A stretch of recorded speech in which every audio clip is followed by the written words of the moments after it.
Nah, hari ini kita akan membahas tentang sifat zat dan pemisahan campuran.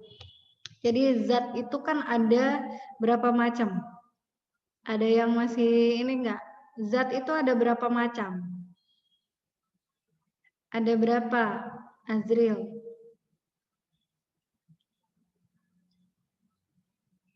Halo, Azril.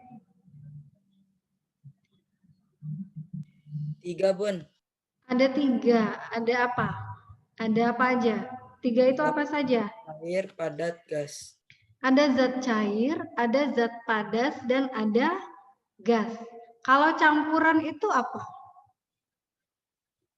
Campuran itu apa, Rizal?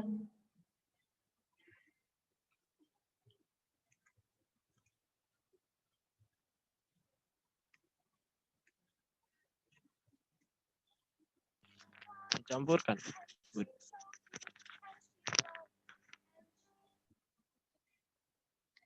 Apa campuran? Terdiri dari 2 jenis zat atau lebih. Atau 1 jenis juga bisa. Cair dan cair, padat dan cair. Nah, itu disebut campuran. Oke.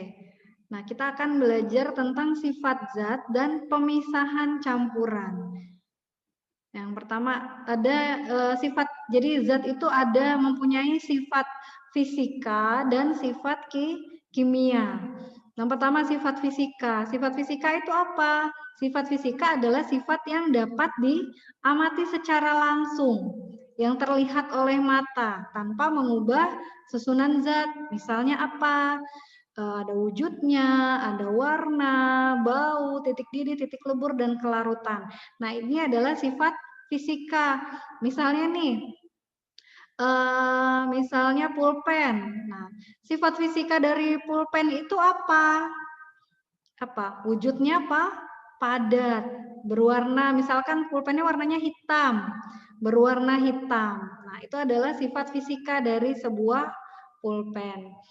Kemudian sifat kimia itu apa? Sifat yang dapat diamati setelah dia berubah menjadi zat lain. Misalnya pada besi, dia dapat berkarat. Nah, itu adalah sifat kimia. Perubahan besi yang tadinya dari besi yang bagus, kemudian dia jadi berkarat, itu disebut perubahan kimia. Kemudian pada makanan, misalnya tadinya punya roti nih, rotinya didiamkan selama beberapa hari, kemudian akan timbul jamur, rotinya berjamur. Lama-kelamaan dia akan busuk. Nah, itu adalah sifat kimia. Kemudian misalnya kayu. Kayu punya sifat kimia enggak? Bisa, karena dia bisa dibakar. Setelah dibakar, dia akan menghasilkan zat baru. Maka dia mempunyai sifat kimia. Sifat fisika tadi ya. Jadi sifat fisika itu kan dapat diamati, terlihat. Nah, ini adalah perubahan wujud. Jadi zat itu, zat-zat tertentu ada yang bisa berubah wujud. Nah, itu adalah termasuk sifat fisika. Misalnya nih, dari padat menjadi gas disebut dengan menyublim. Kemudian dari gas bisa nggak berubah menjadi padat? Bisa, namanya mengkristal. Kemudian dari padat ke cair. Nih, kalau dari padat menjadi cair, itu disebut dengan mencair atau melebur. Kemudian kebalikannya, dari cair menjadi padat, itu disebut membeku. Nah, kemudian perubahan satu lagi adalah dari antara gas dan cair. Dari cair menjadi gas, disebut menguap. Kemudian dari gas menjadi cair disebut mengembun. Coba sekarang Bunda minta teman-teman memberikan contoh dari salah satu perubahan zat ini. Oke, coba kalau yang contohnya menyublim, itu contohnya apa, Insan? Dari padat menjadi gas, contohnya apa? Amper Apa? yang Nggak kedengeran, Insan. kamper. Kamper atau kapur barus. Nah, itu adalah perubahan dari padat menjadi gas. Nah, dia kan tadinya masih berupa benda padat tuh. Terus kalau kita taruh saja di kamar mandi atau ditaruh di lemari pakaian, itu lama-lama dia akan hilang karena dia akan berubah wujud menjadi gas, tercium baunya di mana-mana.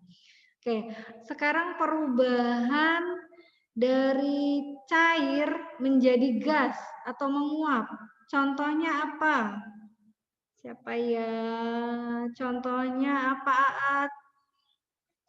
Dari cair menjadi gas.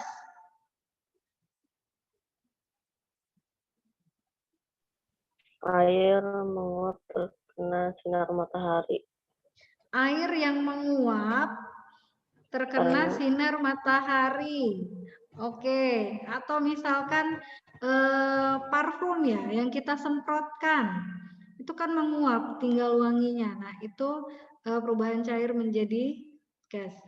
Kemudian kalau padat ke cair ini sudah tahu ya, es mencair ataupun dari air menjadi es batu. Nah, kemudian kita di sini akan belajar juga tentang larutan dan kelarutan. Kalau larutan itu adalah campuran homogen. Nah, dia terdiri dari apa? Ada zat terlarut dan ada zat pelarut. Kalau zat terlarut ini namanya solut, sedangkan yang pelarutnya adalah solvent. Nah, di sini contohnya adalah misalnya teh manis. Teh manis ini adalah larutan, terdiri dari gula pasir dan air teh. Nah, gula pasir di sini apa sih dia? Termasuk apa? Zat terlarut atau pelarutnya? Terlarut. Termasuk zat terlarut. Karena kan yang berubah di sini apa? Gula pasirnya. Dan yang melarutkan atau zat pelarutnya adalah air teh. Ketika sudah menjadi larutan, gulanya terlihat nggak di dalam teh ini? Tidak Enggak. terlihat. Jadi dia tadinya dari padat, dia akan melarutkan diri nih di dalam air teh. Berubah menjadi larutan teh manis. Sudah terlarut di dalam sini dia. Kemudian kelarutan itu apa sih? Kelarutan itu adalah kemampuan zat untuk melarutkan. Faktornya ada apa saja yang mempengaruhi? Yang pertama adalah suhu. Jadi kalau suhunya semakin tinggi, maka semakin besar kelarutannya. Contohnya misalnya, kalian bikin teh manis nih, mau dikasih gula. Ada teh manis yang air tehnya itu air panas dibandingkan dengan air dingin. Lebih mudah mana melarutkan gulanya di teh yang panas atau teh yang dingin? Yang panas. Yang panas. Nah, ini membuktikan bahwa semakin tinggi suhu, maka semakin besar kelarutannya. Semakin mudah benda-benda tersebut atau zat terlarut itu menjadi menyatu dengan zat pelarut. Kemudian yang kedua, volume pelarut. Semakin banyak zat pelarut atau semakin banyak air tehnya, maka semakin banyak gula yang bisa terlarut di dalamnya. Coba sekarang kalau misalkan kita punya gula nih 2 sendok. Kita aduk di dalam teh 1 gelas. Dibandingkan gula 2 sendok kita larutkan di dalam teh yang hanya setengah gelas. Lebih cepat yang mana? Lebih banyak yang mana yang bisa melarutkan gula? Lebih banyak air teh yang 1 gelas. Kemudian yang ketiga adalah ukuran zat. Jadi kalau misalkan nih kita melarutkan gula batu, gulanya misalkan bentuknya besar-besar nih, diameter misalkan ada diameternya sekitar 2 cm. Kalau gula batu kan besar-besar. Dibandingkan dengan gula pasir. Jelas yang mudah ketika kita bikin teh itu jelas lebih cepat yang gula pasir yang larut dibandingkan gula batu. Nah, ini membuktikan bahwa ukuran zat itu mempengaruhi terbentuknya cepat atau lambatnya terbentuknya suatu larutan. Oke, sebelum masuk ke perubahan materi, ada yang mau ditanya nggak tadi tentang zat? Ada yang mau ditanya? Jaki? Ada yang mau ditanya nggak, Jaki? Mayang? Halo, Jaki? Jaki ada di sana, Jaki?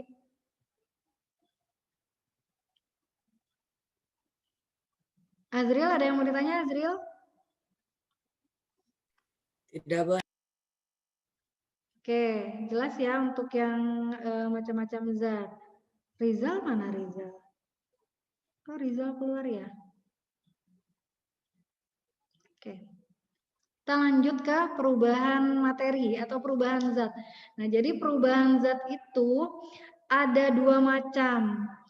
Yang pertama ada perubahan kimia dan yang kedua ada perubahan fisika. Nah, perubahan kimia itu adalah perubahan zat yang menghasilkan zat baru. Contohnya apa? Misalnya pembakaran. Kayu, misalkan kayu dibakar menghasilkan apa? Kayunya berubah nggak kalau dibakar? Berubah. Berubah, akan menghasilkan arang. Kemudian setelah jadi arang jadi apa? Jadi abu. Nah, ini adalah contoh dari perubahan kimia. Kemudian ada lagi proses pembuatan tape. Jadi dari singkong itu difermentasi menjadi tape. Nah, kok disebut perubahan kimia? Apa yang berubah? Ada apanya? Ada zat tambahan apa yang dihasilkan? Ada yang tahu nggak nih proses fermentasi? Ragi. Iya, dia memakai ragi. Ketika jadi tape, dia ada yang dihasilkan apa, Azril? Menghasilkan apa? Alkohol. Menghasilkan alkohol. Itu adalah tambahannya. Jadi dari singkong berubah menjadi tape. Nah, tapenya ini mengandung apa? Alkohol. Kandungannya tidak hanya karbohidrat lagi. Yang tadinya singkong kan hanya karbohidrat. Ketika melalui proses fermentasi, dia selain ada si singkong itu sendiri atau tape hasilnya, dia mengandung alkohol. Kemudian dari kacang kedelai berubah menjadi tempe dengan bantuan ragi sama. Nah, di situ ada apanya tuh? Ada jamurnya sebagai hasilnya. Nah, ini adalah contoh kedua dari perubahan kimia. Kemudian ada lagi korosi atau perkaratan. Besi itu, besi yang tadinya bagus, tiba-tiba dia berkarat. Besinya masih ada enggak? Masih. Tapi dia timbul ada karatnya. Ada yang bisa dibersihkan lagi, ada yang lama-kelamaan lapuk. Kemudian ada proses pelapukan. Misalnya tanaman kering, batang pohon yang sudah mati. Nah, itu akan menghasilkan zat baru. Nah, ini biasanya untuk menggemburkan atau menyuburkan tanah. Cirinya apa sih perubahan kimia? Nah, cirinya yang pertama adalah ada perubahan warna. Misalnya, buah yang tadinya mentah, misal mangga nih, mangga yang tadinya warna hijau, berubah menjadi oranye atau kuning, dia menjadi matang. Kemudian besi berkarat. Besi yang tadinya misalkan warnanya apa? Besi biasanya warna apa? Warna apa? Warna abu-abu atau silver berubah menjadi warna apa? Orange tua misalkan atau coklat tua ketika dia berkarat. Terus roti menjadi gosong. Tuh contoh dari perubahan warna. Kemudian yang kedua terjadi perubahan suhu. Perubahan suhu tuh contohnya pada apa? Dari singkong menjadi tape. Nah, ini ada perubahan suhu nih. Suhunya menjadi lebih rendah atau lebih tinggi? Kira-kira suhunya jadi lebih rendah atau lebih tinggi, Jaki? Halo Jaki. Mana nih Jaki dari tadi belum menampakkan hidungnya.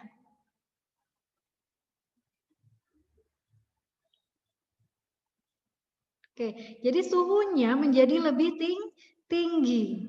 Coba berasanya gimana? Kalau kalian makan tape deh, berasanya gimana? Pasti agak anget-anget gitu. Nah, atau kedelai menjadi tempe. Coba deh kalau kalian pegang tempe, itu pasti apa namanya proses fermentasinya itu yang bikin dia terasa hangat di tangan. Kemudian apa lagi? Ada perubahan kimia yang disertai dengan terbentuknya gas. Misalnya ketika kita membakar kayu. Nah, itu bukan hanya arang, tapi ada asap. Nah, itu adalah terbentuk gas.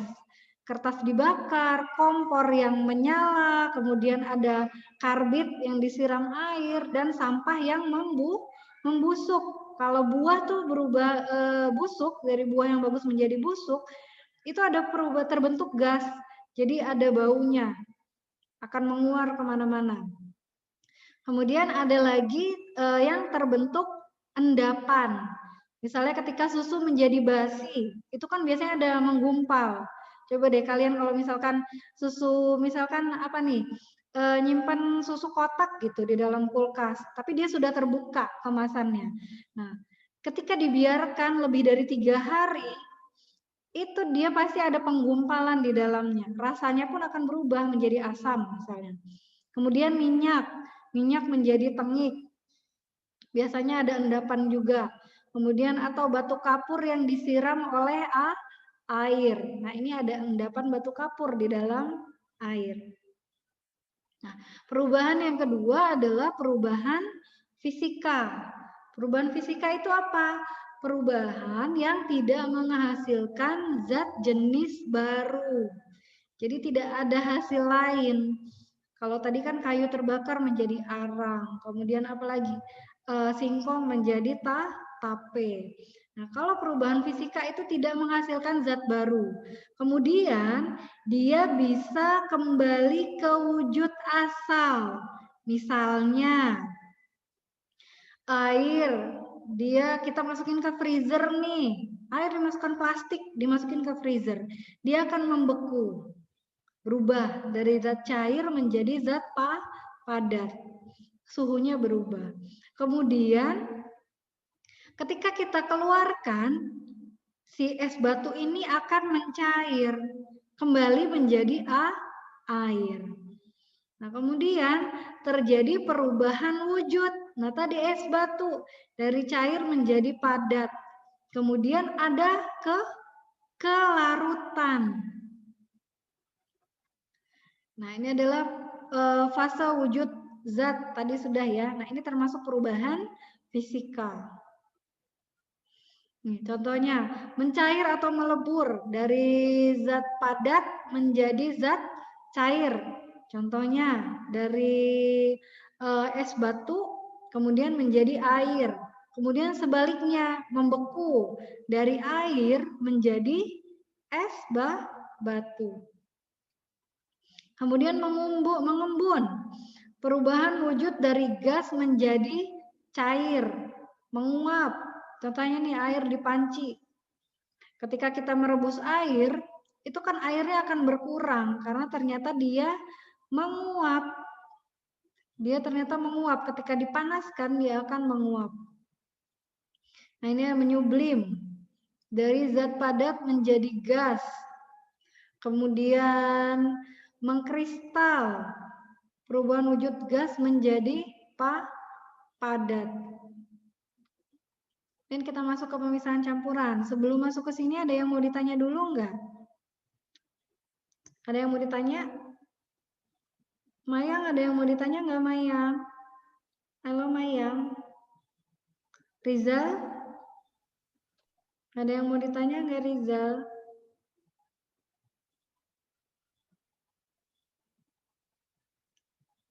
Alia, ada yang mau ditanya Alia?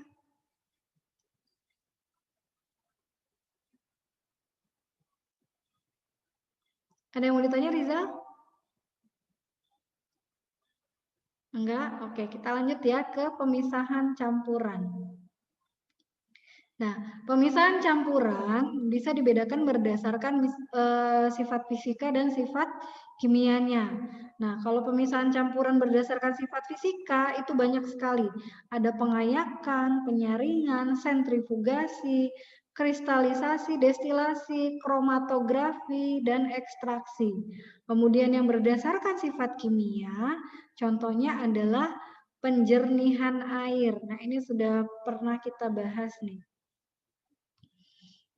Nah, kalau yang berdasarkan sifat fisika, yang pertama pengayakan. Coba, ini digambar nih, contohnya tukang bangunan. Jadi dia dipisahkan berdasarkan bentuk partikelnya. Nah, tukang bangunan ini sedang menyaring pasir. Kenapa? Karena dia ingin mendapatkan tekstur pasir yang lebih halus. Atau mungkin kalau di dalam pasir kan suka ada batu-batunya. Ketika diaduk dengan semen untuk membuat suatu bangunan, maka hasilnya akan tidak terlalu bagus kalau masih ada batunya. Tidak halus misalkan. Jadi disaring nih pasirnya. Teman-teman sudah sering lihat mungkin ya. Disaring, dia bikin tuh saringan dari kawat. Nah, dari sana akan didapati pasir yang dengan tekstur yang halus. Tekstur yang diinginkan oleh si tukang bangunan. Nah, kemudian yang kedua adalah penyaringan. Biasanya digunakan untuk memisahkan padatan dengan cairan. Atau biasanya untuk menjernihkan air dengan sederhana, disaring. Misalnya air sumurnya ketika hujan, kalau yang punya sumur biasanya airnya akan keruh. Nah, itu bisa disaring tuh dengan penyaringan, misalkan dengan menggunakan pasir atau batu-batuan, kemudian dengan sabut kelapa. Nah, biasanya hasil air yang dikeluarkan adalah air yang jernih. Contoh penyaringan apa? Penyaringan santan. Jadi kalau kita mau bikin santan dari kelapa, dari parutan kelapa, itu harus disaring dulu sebelum dipakai untuk memasak suatu makanan. Nah, kemudian pemisahan air dari teh. Kalau sekarang kan udah banyak nih teh-teh celup. Nah, yang disaring tuh biasanya yang teh yang masih pakai daun teh atau teh tubruk. Nah, itu harus disaring dulu. Kalau kita mau diminum tuh harus disaring dulu. Kemudian ada penyaringan jus jambu. Nah, jus jambu tuh kan bijinya banyak banget. Coba deh kalau kalian beli jus harus disaring dulu. Jus jambu disaring untuk memisahkan jambu dari bijinya. Nah, itu penyaringan. Nah, ini contoh penyaringan air secara sederhana. Jadi airnya yang pertama lapisan yang paling bawah adalah batu besar. Kita susun dulu nih batu besarnya. Kemudian ditambah lagi di atasnya batu kecil. Kemudian ditambah lagi arang, ditambah lagi pasir. Nah, setelah udah jadi, udah kita tinggal masukkan saja tuh air, misalkan tadi ya, air yang keruh nih, air sumurnya keruh karena hujan. Itu dimasukkan saja, nanti keluarnya airnya sudah jernih. Nah, ini adalah teknik penyaringan yang paling sederhana. Kemudian ada lagi penyaringan larutan garam menggunakan kertas saring. Nah, kalau ini biasanya dilakukan di laboratorium ya. Jadi ada larutan garam bisa disaring menggunakan kertas saring untuk memisahkan si kristal garam tadi. Nah, biasanya dia akan tersisa tuh di kertas saringnya itu. Nah, zat sisa penyaringan itu disebut dengan residu. Kemudian hasil penyaringannya disebut filtrat. Kemudian ada lagi proses kristalisasi untuk memisahkan zat padat dari zat cair dengan cara penguapan. Misalnya pembuatan garam. Jadi untuk memisahkan air laut dengan garam. Kemudian ada lagi pembuatan gula pasir dari tebu. Jadi ada air dan gula tebu hasilnya ya. Jadi pembuatan garam itu nanti terpisah nih, ada air laut dan garamnya, kristal garam. Kemudian pembuatan gula pasir, sisanya nanti ada air dan gula tebu yang dihasilkan. Kemudian ada penyulingan atau destilasi. Nah, ini dilakukan berdasarkan perbedaan titik didih. Nah, kurang lebih seperti ini. Ini adalah proses penyulingan. Nah, destilasi dapat digunakan dalam pengolahan minyak mentah yang disebut destilasi bertingkat. Contohnya, pemisahan air dan garam pada air laut menjadi air murni yang diambil airnya. Kemudian ada proses pembuatan minyak kayu putih. Kemudian ada lagi proses sublimasi. Adalah pemisahan campuran antara zat yang mudah menyublim dengan zat yang tidak dapat menyublim. Contohnya adalah kapur barus, iodin, dan kafein. Kemudian ada kromatografi. Nah, ini berdasarkan perbedaan daya serap zat penyerapnya. Nah, biasanya ada pada tinta, kapur warna, dan spidol warna. Nah, itu contoh dari kromatografi. Kemudian ada pemisahan campuran berdasarkan sifat kimia. Kalau berdasarkan sifat kimia, contoh yang pertama adalah koagulasi atau penggumpalan. Jadi contohnya membersihkan air dari garam-garam kalsium dan magnesium. Kemudian ada penambahan tawas pada penjernihan air. Kalau air-air yang kotor kita kasih tawas, itu biasanya kotorannya itu akan menggumpal tuh di bawah, terlihat ada sisa-sisanya. Kemudian ada proses pembuatan tahu. Nah, kalau pembuatan tahu itu kan yang pertama kan kedelainya dihancurkan. Kemudian jadi larutan ya. Jadi larutan kedelai, kemudian akan ditambahkan zat koagulan. Nah, dia nanti akan menggumpal tahunya. Nah, yang diambil adalah pengendapannya itu. Jadi ketika sudah dikasih zat koagulan, si cairan tadi akan menyebabkan pengendapan. Nah, yang diambil yang mana? Yang dibuat tahu, airnya atau pengendapannya? Ada yang tahu nggak proses pembuatan tahu? Yang jadi tahu itu yang mana sih, airnya atau endapannya? Endapannya. Endapannya yang diambil. Jadi itulah yang jadi tahu yang kita makan. Oke, itu tadi tentang perubahan zat dan campuran. Sampai sini ada yang mau ditanya nggak?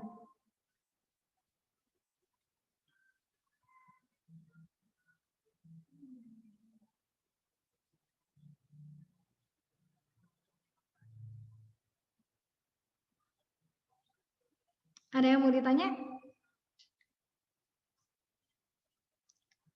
Ada? Ada nggak? Nggak ada. Nggak ada. Oke, kalau nggak ada yang mau ditanya. Atau ini deh, bukan hanya materi ini. Selama kalian belajar non-IPA ya, belajar IPA, ada nggak materi dari kelas 7 sampai kelas 9 yang kalian masih kurang paham? Atau dari soal-soal tryout boleh? Ada yang mau ditanyakan nggak? Karena kan kita memang hanya mengulang pelajaran dari kelas 7 ya. Dari kelas 7 sampai kelas 9. Ada yang mau ditanyakan nggak? Jaki, yang baru bergabung nih, Jaki, Maya. Boleh silakan ditanyakan saja kalau ada yang masih kurang jelas.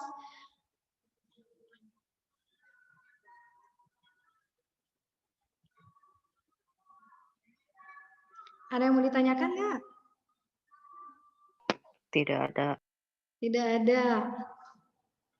Oke, kalau memang sudah tidak ada yang ditanyakan, materi dari Bunda sih hanya ini untuk hari ini.